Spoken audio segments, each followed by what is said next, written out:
Buenas noches, gracias por acompañarnos. Bienvenidos a su programa Tertulia de Noche. Estamos, el país, ya a 19 días de las próximas elecciones, que sabremos el 6 de febrero si elegimos de una vez presidente de la República o vamos a segunda ronda electoral. Por lo que se prevé, vamos a ir a una segunda ronda electoral. Hoy vamos a hacer un análisis de la última encuesta del CIEP, que es el Centro de Investigación y Estudios Públicos de la Universidad de Costa Rica. Esto está fresquito, ¿verdad? Es una encuesta reciente sobre la intención de voto. También hay cómo están pensando algunos costarricenses sobre el tema de la elección de diputados, que también llama mucho la atención, y cómo se vislumbra la elección del 6 de febrero. Todo pareciera indicar, como digo, según estas encuestas, que vamos a una segunda ronda electoral por la cantidad de gente que todavía no decide por quién votar. Históricamente tendremos 25 candidatos a la presidencia de la República. Es la primera vez que se dan tantos candidatos. Y bueno, el tema del abstencionismo aquí o la intención de voto es interesante ahora de analizar, igual de cómo están en estos momentos las perspectivas de los candidatos, quienes encabezan y quienes ni siquiera llegan al margen de error, porque hay indudablemente una gran cantidad de candidatos a la presidencia de la República, muchos de ellos con doble postulación. Es decir, si logran obtener cierta cantidad de votos, aún aspirando a la presidencia de la República, pero le dan los votos para ser diputados, ahí le llegarán también a la Asamblea Legislativa. Bueno, hoy vamos a hacer este análisis con William Méndez, que es politólogo. William Méndez Garita es politólogo, periodista, escritor, abogado, y conoce mucho de estos temas de la política nacional, y ya nos ha acompañado en algunos momentos a hacer análisis con relación a las perspectivas políticas, y hoy lo hemos invitado también para que hablemos de esta encuesta reciente que saca el CIEP y da un panorama de cómo estamos a 19 días de las elecciones en nuestro país. William, gracias por acompañarnos, bienvenido nuevamente a Tertulia de Noche.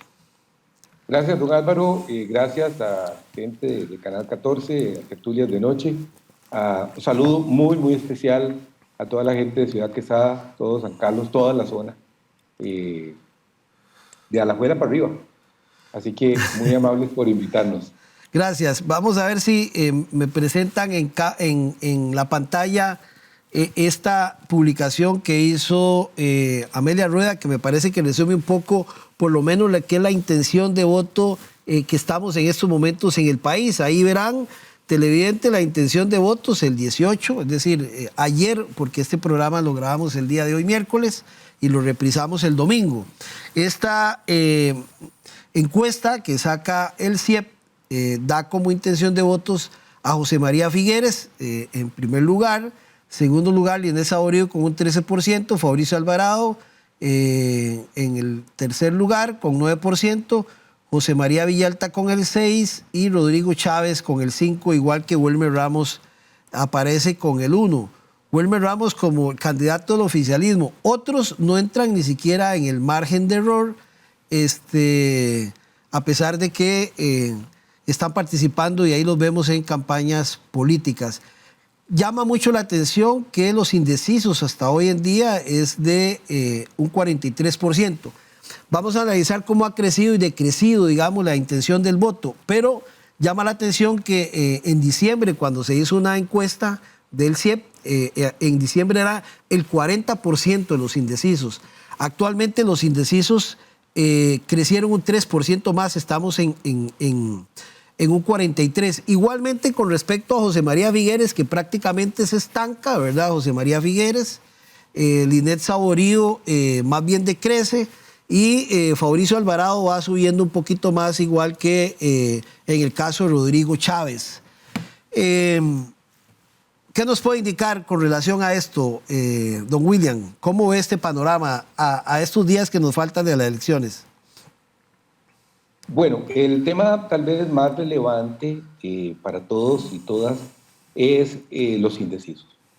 Voy a hacer un recuento hacia atrás para que lo tengamos presente. En agosto voy a seguir solo las encuestas del CIEP para que todos nosotros seamos metódicos y no andar de empresa encuestadora variando, dado que los datos a veces no son continuos, es decir, no tienen la misma metodología, pero el CIEP siempre la tiene. Agosto del año pasado, los indecisos eran 53%. En octubre baja solo 2 puntos porcentuales y en noviembre vuelve a ser 53%. Ahora, hay que aclararle a la gente que nos está viendo que en la encuesta del 7 de enero era un panel, no era un sondeo de opinión de puerta a puerta, como la conocemos. Y el panel nos daba también un dato un poco inferior en cuanto al abstencionismo o los indecisos, que era del 40%. Entonces, voy a comparar noviembre con presente. En noviembre los indecisos eran 53% y en enero 22, 42%.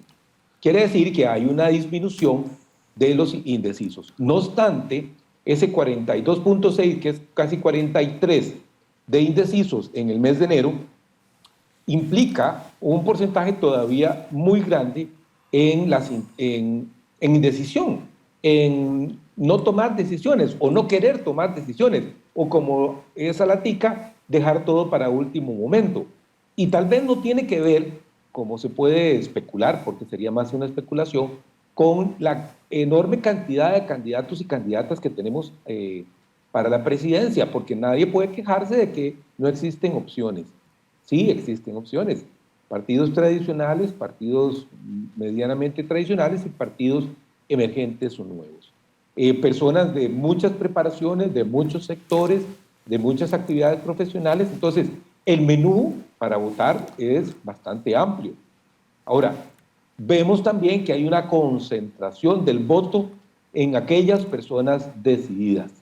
Y esa concentración del voto al día de hoy se está presentando en 3 candidatos principales, cuales, como dice la encuesta, gracias por ponerla, José María Figueres en la actualidad está en un 16.8%, Linés Saborido llega a un 10.3% y don Fabricio Alvarado un 6.2%.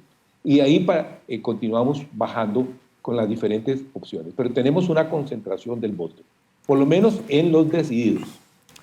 William, llama la atención que, por ejemplo, a pesar de que son 25 candidaturas, 20 no alcanzan ni siquiera el margen de error, ¿verdad? A pesar de la inversión que han hecho, por ejemplo, incluidos Eliezer Feisan, del Partido Liberal Progresista, que ahí lo vemos en una campaña, en una fuerte inversión, Wilmer Ramos, que es del Partido Oficialista, ¿verdad? Del Partido Acción Ciudadana, que tiene 2 periodos. Y prácticamente lo que es Linés Saborido y José María Figueres, porque el margen de error da un 3%, prácticamente es un empate técnico, si uno lo viera para arriba o para abajo. Pero bueno, esa es digamos, la última parte de la gran cantidad de candidatos que ni siquiera en esta encuesta aparecen en el margen de error, por esa concentración que vos señalabas. Efectivamente, hay, vamos a ver, una gran cantidad de candidatos y candidatas que efectivamente se encuentran por menos del 1% de intención de voto. Y eso, de una u otra manera, se vuelve un poco frustrante, pues uno hubiera esperado que muchas personas llamadas indecisas, que han reclamado tener durante años que no hay opciones, esta oportunidad sí lo tienen, y aún así no se inclinan por estas nuevas agrupaciones. Ahora, también son partidos muy pequeños, son muy emergentes.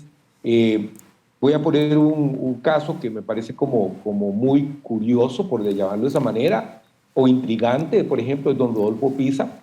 Rodolfo Pisa, según los estudios que se han venido siguiendo a lo largo de agosto a la fecha, anda por el 0% de intención de voto. En el panel en diciembre, él llegó al 0.2%. Quiere decir que si tratara don Rodolfo Pisa, me parece que tiene doble postulación. Entonces, no le daría para ser presidente y mucho menos le daría para ser diputado. Ahora, sí creo que hay un voto oculto en el caso del Partido de Acción Ciudadana, porque si vemos en agosto del año pasado, el Partido de Acción Ciudadana estaba en un 4% de intención de votos, y en estos momentos cayó a 0,6%. 0,6%. Entonces, me parece que hay un sub y baja en el estudio de opinión con respecto a los simpatizantes del Partido de Acción Ciudadana. Recuerden que el Partido de Acción Ciudadana ha estado presente en la vida política nacional desde la campaña, desde el año 2000 para acá, y que ha sido protagonista fundamental en las últimas 2 elecciones, tanto así que nombró presidente. Entonces, me parece que ahí hay un voto oculto que no se ha querido manifestar y que probablemente va a salir a votar por esa agrupación. Eventualmente debería de ocurrir así, pero no es seguro, el próximo 6 de febrero. Ahora, tenemos otros candidatos que están, digamos, como en el límite de empezar a crecer, pero no crecen, ¿verdad? Y es el caso de Eli, el cual ha mostrado un 1%, casi un 2%, y después se desploma. Don Rolando Araya, 1%, 2%, 1.5%, ¿verdad? Y después tenemos otros candidatos que no reportan ninguna actividad en los últimos sondeos de opinión. El partido de don Sergio Mena, por ejemplo, que ha tenido ya varias campañas, y en realidad el porcentaje de votación, de intención de voto en ellos es muy pequeño. William, ahí estaba leyendo una comparación que hace Amelia Rueda. Usted habla de agosto, ella refiere a diciembre, de una encuesta del CIEP. Tiene encuestas que son consultas a un grupo de aproximadamente 2.000 personas, y después tiene lo que se conoce como un panel. Son datos diferentes. Ok. El panel, entonces, yo por eso en la encuesta de diciembre del CIEP hago una separación del dato que me da, y entonces paso de la encuesta de noviembre a la encuesta de enero. Porque la de diciembre no podemos, tiene datos también numéricos, claro, pero la metodología de las encuestas o del estudio de opinión, como se trata de un panel, es diferente el resultado, el proceso de recabar los datos, y tenemos que interpretarla bajo su propia personalidad, no combinarlas. Ok, bajo esa personalidad que usted señala, ¿cómo estamos con relación a si subimos o bajamos en estos candidatos primeros que hablábamos? En el caso de Figueres, de Linet Saborío, de Fabricio Alvarado, Villalta y también de Rodrigo Chávez, ¿verdad? Porque esos son los que en alguna medida van repuntando, los que más tienen votos. Sí. ¿Hay un estancamiento, un crecimiento? ¿Qué dicen? No voy a citar el porcentaje del margen de error. Entonces voy a citar los datos tales como están acá. En la encuesta de noviembre, que es la que podemos comparar, José María Figueres tiene un 13%. En cambio, en esta encuesta de enero tiene un 16.8%. Quiere decir que subió. Hay un aumento, sí. Sí, no quiero jugar con el porcentaje de más o menos el margen de error, porque ciertamente eso no nos ayuda en la explicación que queremos. Entonces subió. Ahora, decimos que subió, de 13 a 16. Linet Saborío en noviembre tiene 10%, y en la encuesta actual tiene un 13.1%. ¿Ok? Después vamos con Fabricio Alvarado. En la encuesta de noviembre, Fabricio tiene un 4.0%, 4% redondeado. En cambio, en enero sube a 8.5%. Y esto es importante destacarlo, porque pasar de un 5 a un 8, doña Linet también, de un 8 al 13, y don José María de un 13 a un 16. Ven, hay un desplazamiento de los 3 candidatos que estamos hablando hacia arriba. Es un desplazamiento que de una u otra manera significa que están pescando, por decirlo de esa manera coloquial, están todavía con opciones de romper su propio techo y poder atraer adeptos de otras tiendas políticas. Ahora, si me voy más atrás, con la encuesta de octubre, José María es en octubre cuando tuvo un repunte muy alto. José María estaba en 19 en aquel momento. En cambio, en enero está en un 16.8. ¿Ven? Entonces, ahí vemos también que ha habido otro comportamiento de sub y baja en el caso de José María. Vamos al caso de Linet. En octubre tenía un 8%, pero en enero subió a un 13.1%.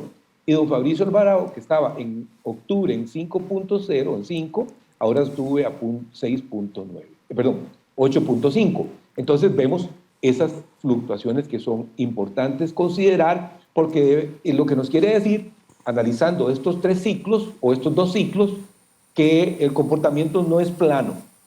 Es decir, representan de una u otra manera tipos de ondulaciones. de movimientos, de desplazamientos. Entonces, aquí la pregunta es, si subió, ¿de dónde viene el voto? Si bajó, ¿para dónde se fue el voto? Si viene ese voto, puede ser que venga de los indecisos o que venga de gente que estaba con otro candidato, pero deciden cambiar de bando. ¿Usted cómo lo ve? Yo diría que hay de todo un poco.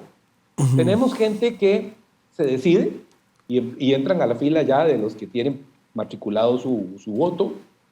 Existe gente que se arrepiente, que echa para atrás y pasa a los indecisos. O existe gente que echa para atrás pero cambia, ¿verdad? Y queda ahí como de Tim Marín de Dopingüe, ¿verdad?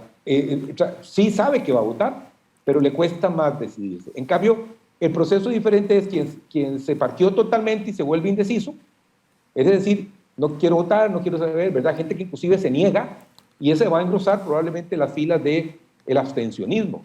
Pero entonces tenemos otros que puede ser que se echen para atrás, queden indecisos, empiecen a jugar de Team Marín de Dopingüe, u otros que deciden simplemente cambiar por un partido y pasarse a otro. Tenemos gente que a veces apuesta en las elecciones al candidato ganador, y eso no tiene pues, mayor lógica, mayor sentido. Eso se llama oportunismo político. ¿Perdón, Álvaro? Oportunismo político. Oportunismo político, sí, o que el día de las elecciones votaron por uno y en la noche dicen que votaron por el que ganó. Claro.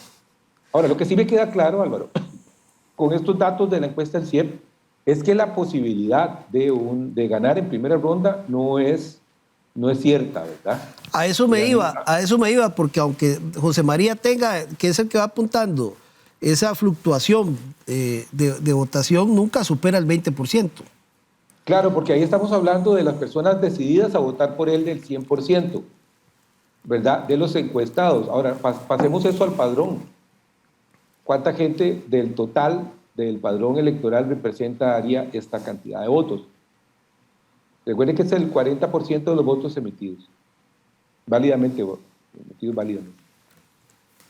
¿Cómo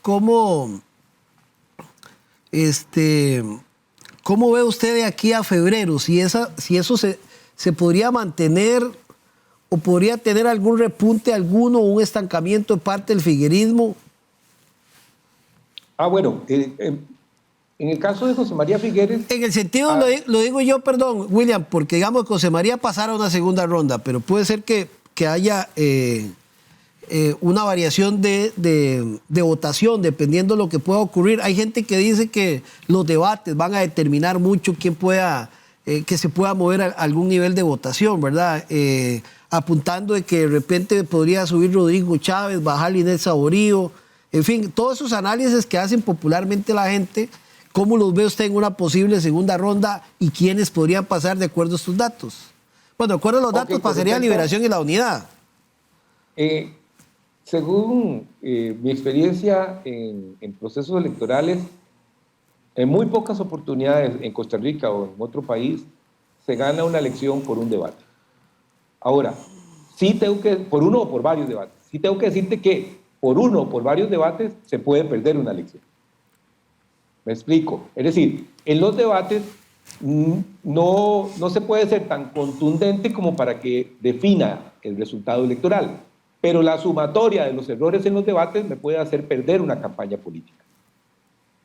Eso es más factible que el ganar las elecciones por el debate.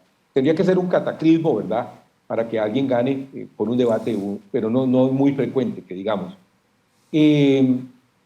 Ahora, vamos en cuanto a lo que puede pasar en los escenarios de José María Figueres.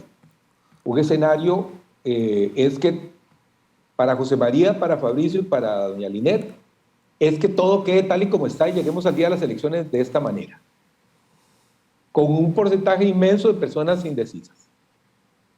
La otra posibilidad es que ninguno de ellos crezca y otros que están en pisos más abajo puedan empezar a crecer y subir al punto de pasarles por encima.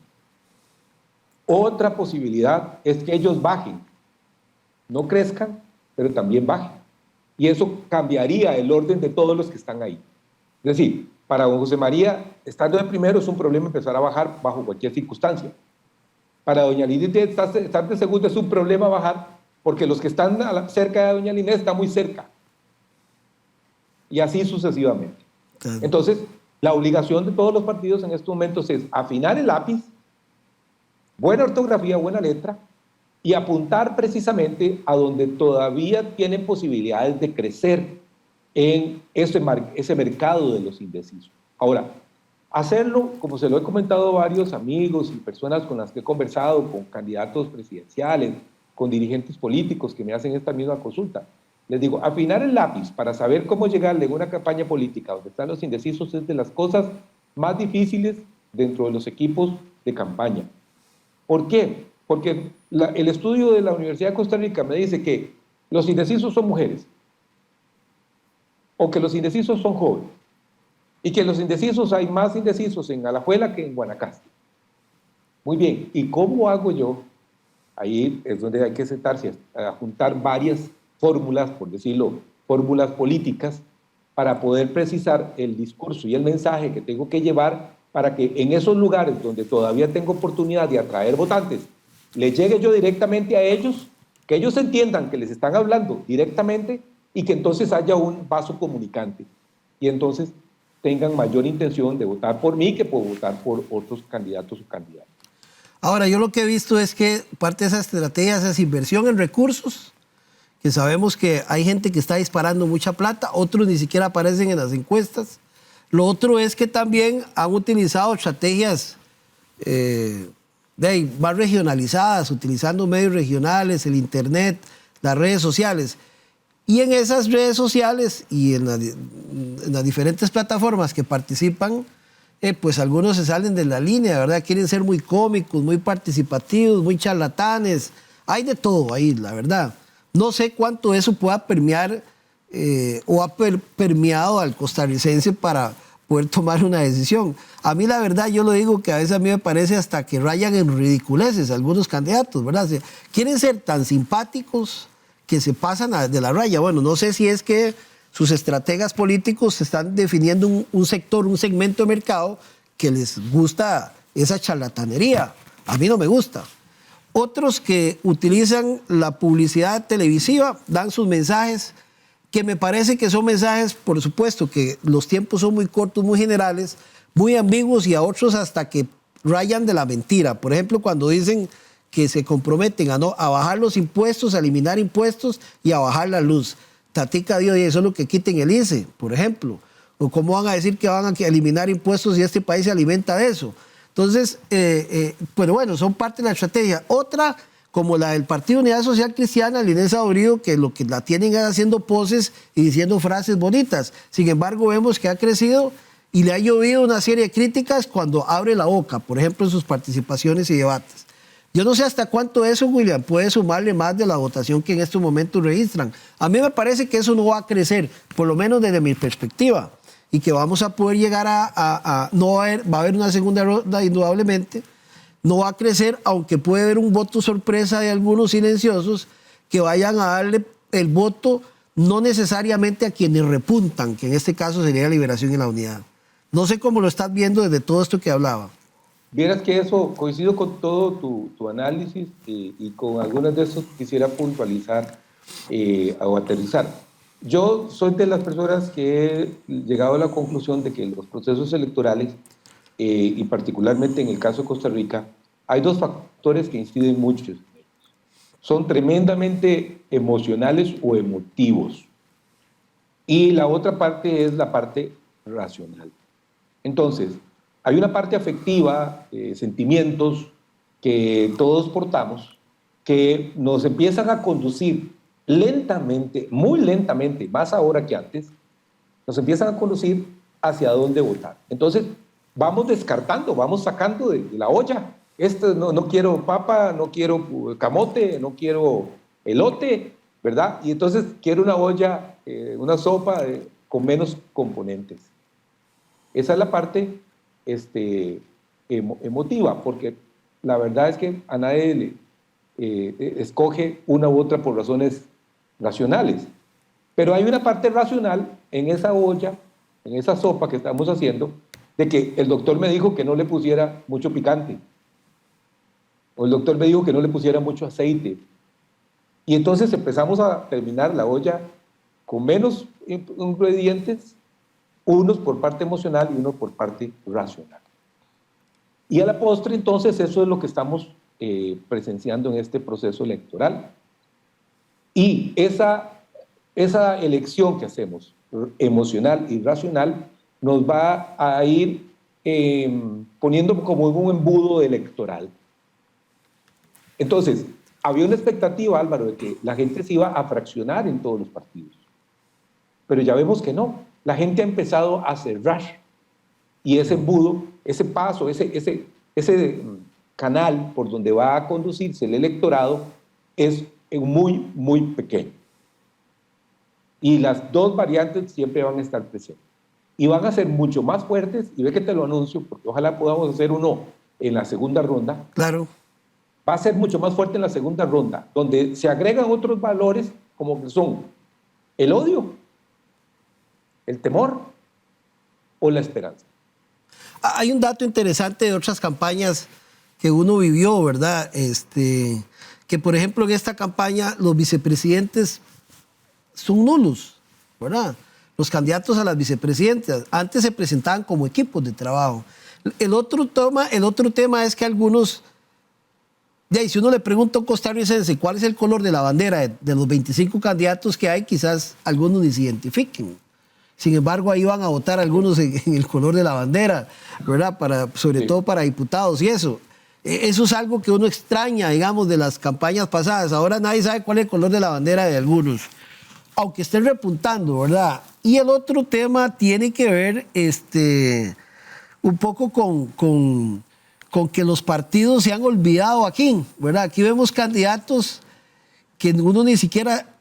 Bueno, uno sí lo conoce, pero si usted le pregunta a un costarricense de cuál partido está el candidato, quizá ni te diga, ¿verdad? Hemos llegado a un punto en que la fórmula del marketing es básicamente una cara y punto y frases.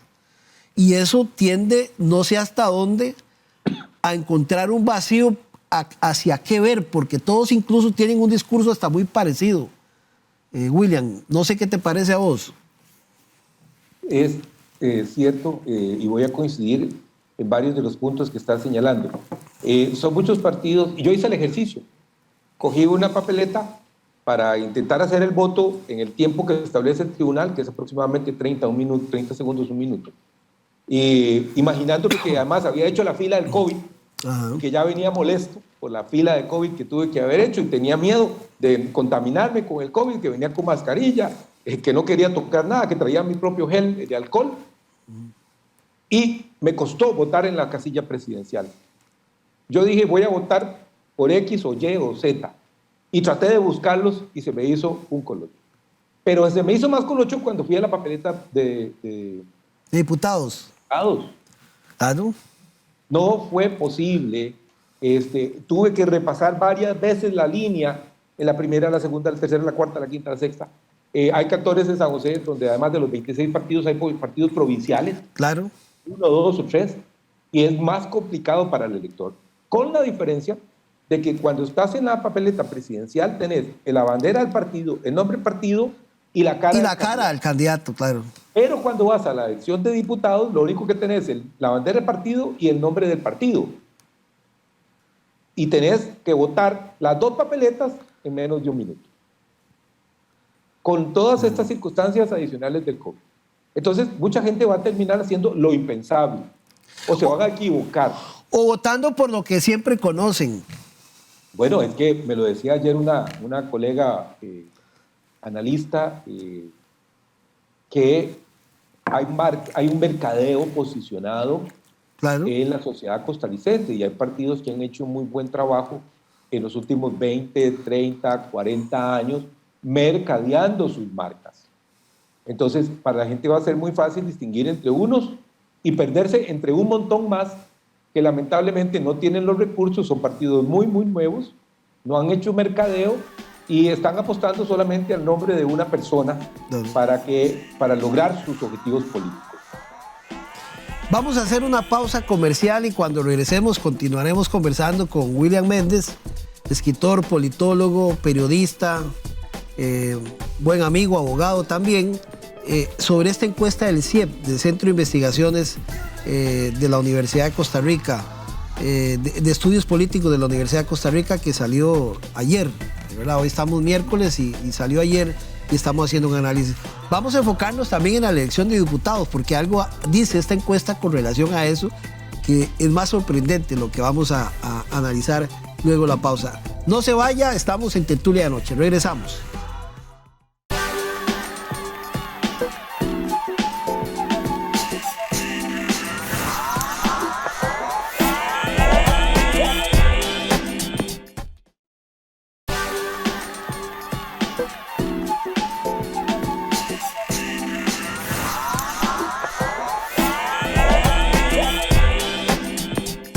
Bien, seguimos en Tertulia de Anoche.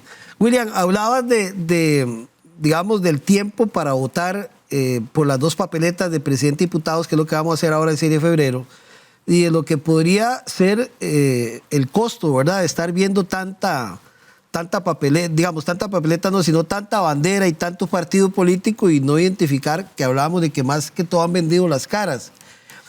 Y hablando de las diputaciones, que vos señalabas que todavía te complicaba más porque era el nombre del partido y la bandera y no la cara del candidato, según esta encuesta, el 60% de las personas no sabe por quién votar para diputados. Digamos, todavía sí.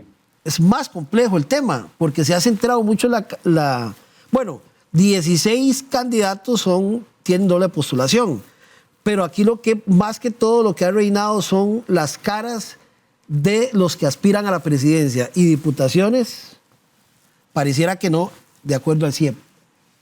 Sí, así es. Sí, en esta encuesta del CIEP voy a hacer el análisis provincia por provincia para que a la gente le quede claro. El 60% de los electores de San José están indecisos con respecto al voto de diputados o diputadas. En Alajuela es el 61%. Es más alto que en San José, 1%. Más alto que en San José. Donde es más alto y más alarmante es en Punta Arenas. 86% de los puntarenses no saben por quién votar para diputados o diputadas. Limón le sigue, 71%. Y después tenemos dos cantones por dos provincias, perdón, donde hay mejores indicadores, que son Cartago 53% y Heredia 45%. Heredia tal vez es el más optimista de los cantones en donde la gente ya tiene una decisión. Y Guanacaste está con 64%. Con tantos porcentajes tan altos de indecisos, la apuesta de cómo va a quedar las diputaciones realmente es muy difícil. Y los datos del CIEP nos habla de que se ven algunos partidos con diputaciones. Y voy a hacer lo obvio. Lo obvio es que Liberación Nacional va a tener diputados. Claro. Lo obvio es que la Unidad Social Cristiana va a tener diputados. Lo obvio es que Nueva República va a tener diputados. Lo obvio es que Frente Amplio va a tener diputados. Muy bien. Y hasta ahí llega mi cuenta. Hasta ahí llega mi cuenta. A partir de ahí, lo demás es tela de otro tipo. ¿Por qué? Porque creo que lo habíamos conversado en una oportunidad anterior. En el proceso de escogencia de los diputados empieza lo que se llama cocientes, subcocientes y residuo mayor. Y esa fórmula hace que favorezca a unos partidos para tener más diputados y a veces beneficia a quien decíamos que tal vez no iba a quedar de diputado. ¿A qué me refiero? A que en estos momentos hay partidos que tal vez en las encuestas, voy a devolverme un momentito aquí en la encuesta del CIEP, hay partidos como por ejemplo el de Rolando Araya, Costa Rica Justa, el partido de don Elí Feiselman, liberal progresista, don Welmer Ramos, el partido Acción Ciudadana, el partido Nueva Restauración Nacional del diputado Cruzan, inclusive el partido de Otto Guevara, donde va don Federico Malabasi también, o de Rodolfo Hernández. Esos partidos que aparecen como candidatos presidenciales, que todos tienen un 1% de intención de voto, pudiera ser que sí logren colocarse en la asamblea, al menos con un diputado, porque puedan tener un resultado positivo en una provincia o en otra provincia, no necesariamente en todo el país. Yo tengo, no sé, yo no conozco mucho la fórmula del cociente, subcociente y residuo mayor, pero viendo esa repartición de candidatos que hay, no sé cómo va, y la cantidad de gente que dice que no sabe cómo votar por diputados, cómo van a elegir si algunos no van a conseguir los porcentajes que se requieren para lograr llegar a la asamblea. No sé cómo si por cociente, subcociente, puede ser que algunos, no sé, la verdad se me complica mucho si esa fórmula va a tener algunos cambios o va a variar o cómo se percibe la elección de esta repartición de tanta cantidad de candidatos que hay. Voy a ponerte el caso de Alajuela. Alajuela elige 11 diputaciones. Muy bien. Para tener cociente en Alajuela se necesitan cociente, es decir, la persona que automáticamente electa si tiene un cociente de 38,000 votos aproximadamente. Estoy tomando los datos del resultado de las elecciones del 2018. Eso quiere decir que si un candidato a diputado por Alajuela de cualquier partido tiene 38,000 votos o más, ya se eligió él, al menos uno.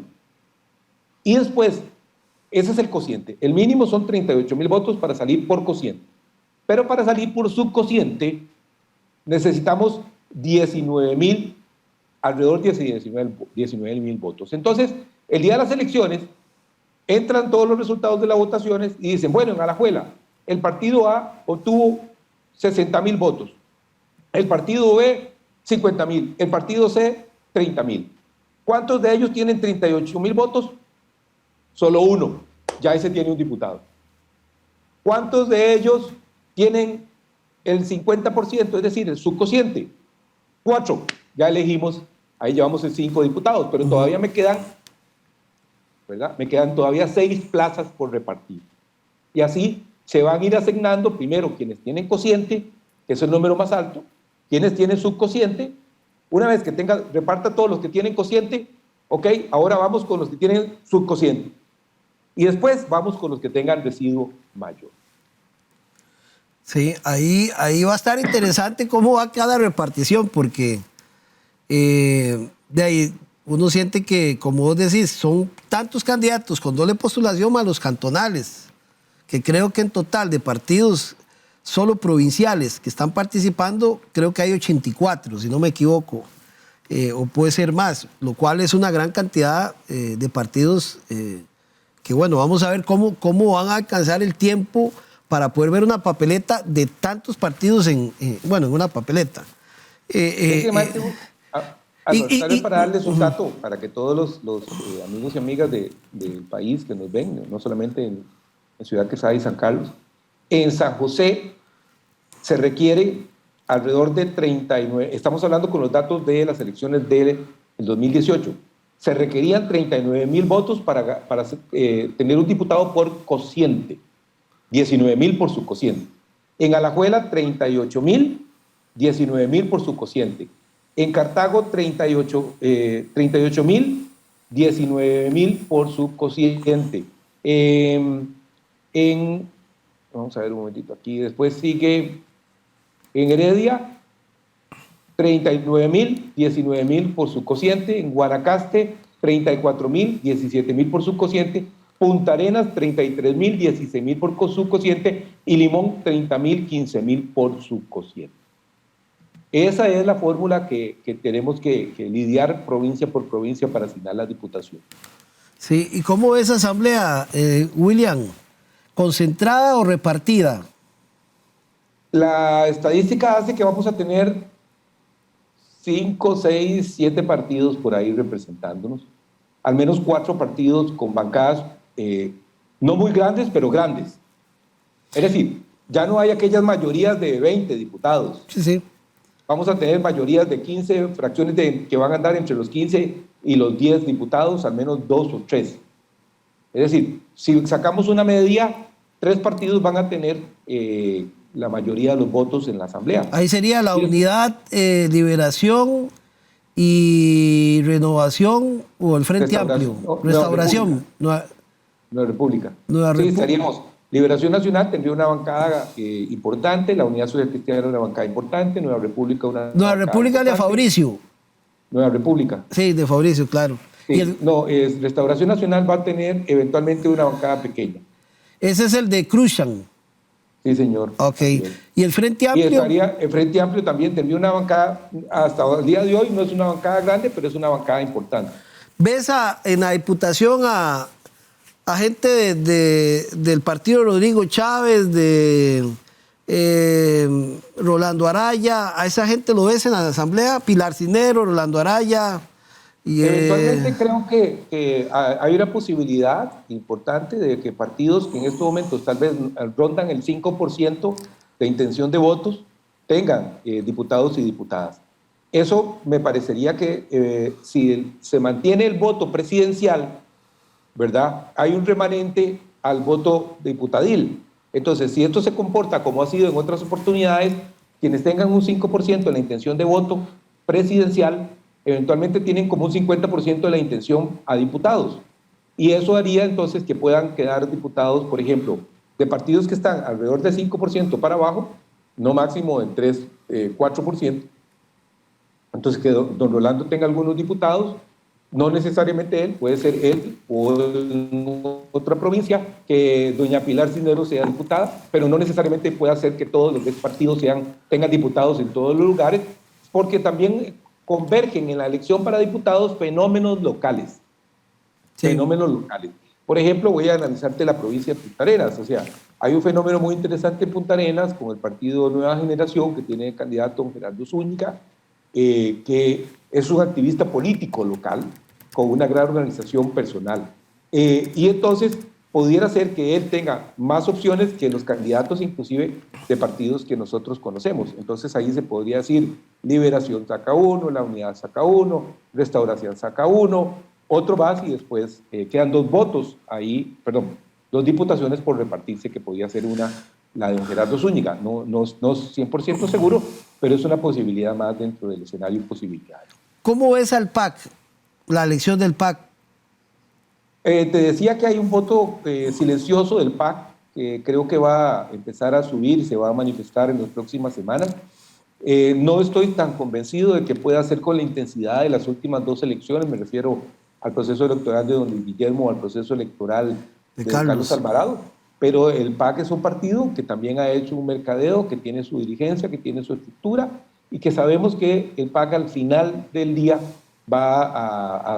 siempre ha respondido en las últimas horas del proceso electoral. Ahora, no estoy tan convencido en estos momentos porque no tengo suficientes elementos de juicio para ver que hay una intención de desplazamiento del voto indeciso a favor de don Wilmer Ramos. Es una posibilidad, como muchas otras posibilidades. Claro. William, en la recta final del programa, ¿cómo has visto digamos, si bien es cierto, han tenido certezas en sus estrategias de campaña, algunos han tenido también metidas de patas, ¿verdad? Que han tenido que disculparse públicamente. Recientemente ve a Eli Feinsan, que estaba enojado con un medio de comunicación porque le habían mandado unas tomas que ellos mismos habían enviado. En fin, emiten comunicados y luego se dicen. Sí. Pasa un poco desapercibido el tema, pero es importante como fijarse un poco en eso también. Sí, las encuestas, la gente dice que no les influyen a los comandos de campaña, que ellos tienen sus propias mediciones, que ellos tienen sus propios análisis, pero definitivamente el candidato muchas veces refleja el estado de ánimo de una campaña. Y en estos momentos ya estoy viendo el reflejo de varios candidatos de frustración, de manejo de la ira, del enfado, de sus emociones menos controladas, producto de que sus expectativas no han logrado dar resultados como ellos las esperaban a este momento. Y el tiempo que resta del partido de juego, ¿verdad? Poniendo el parangón de que estamos en los 5 minutos de la zapriora. Entonces, este tiempo que queda los obliga a cometer muy pocos errores y a ser muy eficientes en sus mensajes y sus estrategias. Pero aún así siguen cometiendo errores día tras día y además son algunas veces demasiado obvios. Entonces, ahí es donde uno se da cuenta de que no importa si el partido ha tenido 30 años de existencia en Costa Rica o es un partido nuevo, a todos de una u otra manera el ritmo de la campaña les empieza a pasar las facturas. Y así que no nos sorprenda, sino que más bien veámoslo con cierta naturalidad, seguir viendo errores en las campañas políticas y el día después de las elecciones veremos que la contabilidad de quien cometa más errores evidentemente lo hizo perder. ¿Nos podría mencionar algún caso, William? De errores. Sí. Bueno, que dicha que mencionas el de Don Elí, precisamente fue muy desacertado pedir, exigir y enojarse con un medio de comunicación. Y acusar. Acusarlo inclusive, cuando en realidad había sido un problema de su equipo de campaña. Me parece que fue injusto sacar a don Carlos Roversi de la campaña de Liberación Nacional, cuando en realidad él no era la figura que tenía que ver con lo que ocurrió en el caso de José María Figueres allá en el, ¿cómo se llama?, en el Mercado Central, o el video ese que se hizo circular sin autorización. Me parece que esos son errores comunes de campaña que tienen incidencia, pero uno no cambia el caballo a mitad del río, decía don Pepe Figueres y don Luis Alberto Monge. Y en campañas políticas, cambiar los equipos de estrategias, quitarlos, inclusive algunos se han dado el lujo de traer equipos de expertos de fuera de Costa Rica que han sido un absoluto fracaso, han botado la plata. Entonces, lamentablemente han dejado de apostar a los valores costarricenses, a la percepción analítica costarricense, a esa malicia de nuestro pueblo, ha perdido el contacto con la realidad y entonces se dejan llevar por cifras absolutas y por algunos, digamos, demagogos de la política que les susurran a los candidatos presidenciales al oído. También he visto que han desacreditado mucho las encuestas. Sí, es todo un tema de las encuestas, porque vamos a ver, cuando las elecciones en Costa Rica teníamos dos partidos, vivíamos en el bipartidismo, era muy fácil saber por quién iba a votar la gente. En un modelo multipartidista tenemos que recurrir a diferentes estudios de opinión, diferentes estrategias. El panel que decíamos ahora, que es la encuesta que hizo el CIEP en diciembre, los sondeos generales de opinión, los tracking que se hacen en forma más periódica, más pequeñas, puntuales, ¿verdad? Y inclusive a veces tienen que ser en un lugar específico, focus group, etc. Hay que recurrir a diferentes técnicas, pero quien quiera saber a través de una encuesta cuál va a ser el resultado de las elecciones está equivocado. Las encuestas no son una bolita, ¿verdad? Como la gente que lee las cartas. No es una bolita de adivinanza. Las encuestas no son eso. Y evidentemente le caen muy mal las encuestas a quien le va mal. Claro. Y a quien le va bien, mejor calladito, más bonito. Sí, sin embargo, siempre hay como diferencias entre, aunque estas han ido como muy parejas, ¿verdad? Pero siempre hay diferencias. ¿Qué cambia? El método. Cambia el método, sí. Cambian también las circunstancias. Vean, es muy importante, el CIEP ha sido muy metódico en eso. El CIEP nos presenta con cada encuesta una tabla de qué son los hechos políticos, sociales y económicos más relevantes que están ocurriendo en el país en el momento de la encuesta. Realización de la encuesta. Entonces cambia la metodología, cambia las personas, no son las mismas, cambian las muestras, el tamaño de la muestra, el porcentaje de error de la muestra, a veces pueden haber errores humanos. Ahora, yo siempre le he dicho, y conversando con una empresa encuestadora, con Mauricio Muñoz Dupol, yo le decía, en lo personal, yo tomo las encuestas, las analizo, y aquello que yo considere que me da un valor agregado, una información importante para mi análisis, entonces lo tomo. Pero yo no me voy contra ninguna encuesta directamente, por más cuestionada que esté. Siempre las veo todas, las leo todas, pero pretendo no emitir un juicio de valor específico contra una empresa encuestadora, porque me parece que de una u otra manera todas nos dan algo de lo que hablar, algo de lo que discutir, algo de lo que pensar. William, para cerrar, ¿qué estrategia utilizarán los candidatos de aquí al que cierre el periodo ya para las elecciones? ¿Qué podremos ver de ellos diferente de lo que hemos visto ahora en debates o la publicidad distinta? Nos queda una semana y media de publicidad. Esta es la primera. Entonces ya no pueden hacer grandes variaciones en la publicidad. pero tal vez sí pueden aumentar la intensidad de la presencia en los diferentes medios. Tienen que cerrar el espectro de la campaña general, en la que todavía la mayoría se encuentra, para ir a campañas mucho más puntuales, más específicas. Y su discurso, su participación en los debates, en las radios, en entrevistas, en los programas de opinión, en los artículos de periódico, cualquier cosa donde aparezca el candidato, va más dirigido ya a no hablarle a quienes están decididos, sino a hablarles a quienes no están decididos, pero óigame y pónganme en atención, amigos y amigas. Les van a dirigir el mensaje a aquellos sectores en los que todavía pueden ganar algunos adeptos.